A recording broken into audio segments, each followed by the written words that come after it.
So love story and drama मुभीहरू तपाईँलाई हेर्न मनपर्छ भने चाहिँ तपाईँले यो मुभीलाई चाहिँ ट्राई गर्न सक्नुहुन्छ है त। So hello hello guys, welcome to my new videos. I hope हजुरहरू सबैजना सन्चै हुनुहुन्छ होला। सो मैले बारम्बार भन्ने गर्छु, मुभीहरू हेर्न तपाईँलाई मनपर्छ भने चाहिँ मलाई फलो गर्न सक्नुहुन्छ। भने मुभीहरूको विषयमा चाहिँ तपाईँलाई के जान्न मन छ भने तपाईँले मलाई सोध्न सक्नुहुन्छ।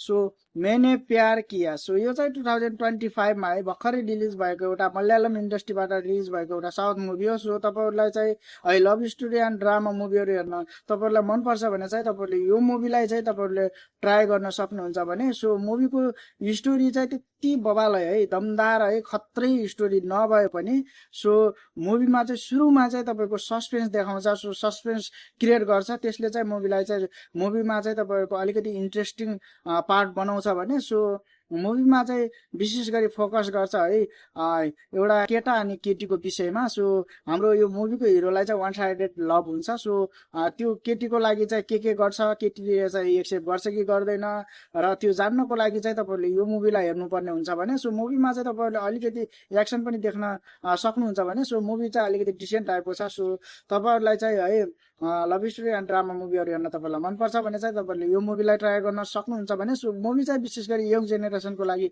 बनाएको मुभी छ। भने मुभीमा चाहिँ तपाईँहरू है यङ एक्टर अनि एक्ट्रेसलाई चाहिँ तपाईँहरू देख्न सक्नुहुन्छ। भने सो मुभीको लिड रोलमा चाहिँ तपाईँहरू हृदय हारोन अनि त्यसपछि प्रीति मुकुन्दन जस्तो दामी अनि एक्टर अनि एक्ट्रेसलाई चाहिँ तपाईँहरू देख्न सक्नुहुन्छ। भने यो मुभीमा चाहिँ सबै यङ एक्टर अनि एक्ट्रेस छ। भने सो सबै एक्टर एक्ट्रेसको पर्फर्मेन्स एकदमै बवाल छ। सो सबैको नाम भन्यो भने चाहिँ भिडियो एकदमै लामो भइहाल्छ, त्यसै पनि भिडियो लामो भइरहेको हुन्छ। सो आई होप हजुरहरू धेरैले चाहिँ मुभी हेरिसक्नु भएको छ होला। हेरिसक्नु भएको छ भने तपाईँलाई कस्तो लाग्यो तल कमेन्ट गर्न भने नबिर्सनु होला, र हेर्नु भएको छैन भने हेरिहाल्नुहोस्। र हेर्ने कहाँ हेर्ने थाहा छैन भने चाहिँ तपाईँहरूले मलाई कमेन्ट गर्न सक्नुहुन्छ, र म तपाईँहरूलाई कहाँ हेर्ने भन्ने विषयमा पनि बताउने छु। हस्त, धन्यवाद।